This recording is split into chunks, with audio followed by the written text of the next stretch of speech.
I work for the state and I'm trying to retire early. Since I have access to a traditional 457, can I use that in lieu of a brokerage account?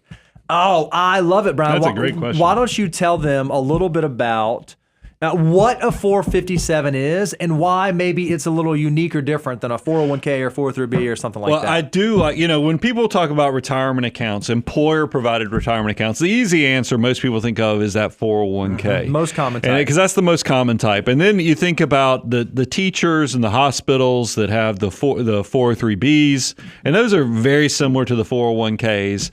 But then right after that is you get into 457s, and they have the same funding limits as 401ks, 403bs, but because this is typically for public servants and other, like you think about police officers, you think about firefighters, other people who work in that type, the state and that type of service.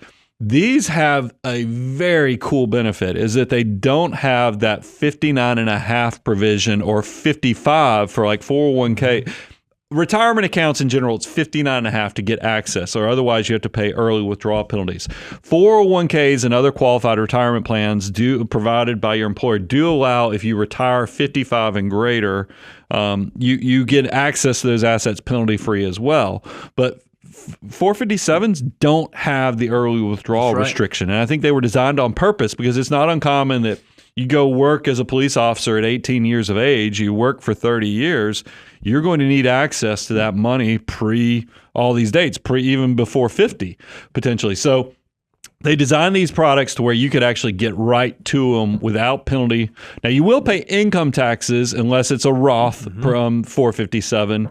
So that's why it then falls into, yes, you have access to this money pre all the other people who are working traditional jobs and different account types. But now you've got to don't skip leg day. You actually have to now do the cash flow planning. Is this money, is it better to get access to my bridge account, which is my taxable brokerage account, or is it this account because I'm in a low tax rate? You got to do the work and figure out from a cash flow perspective and from a planning perspective, which is the best count and what's the order of operations to use those assets. Yeah, so I would say that it's not necessarily something you would use in lieu of a brokerage account, but perhaps it's something that serves as a complement where you're building both because you understand where you are in your financial journey. Brian, can you hold the thing up right now?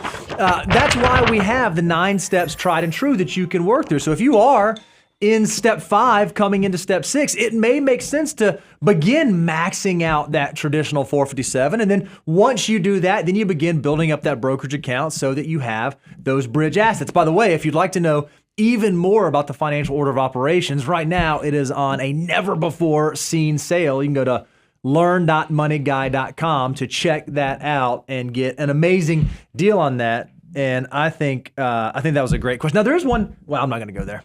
There's one little unique thing about Roth. You know what people love about broadcasting is when somebody says, what? No, never mind. I don't want to get too squirrely with this because Roth 457s operate a little bit, because a lot of people are asked this. There are 457s that do have Roth provisions in them, but the Roth provision of a 457 operates a little bit differently than the traditional 457 provision when it comes to early withdrawals and what you can have access to. So you want to make sure that if you're going to participate in your plan, you read the summary plan description. You understand exactly what is allowable and permissible in the plan in which you are participating, because not all of them are created equal.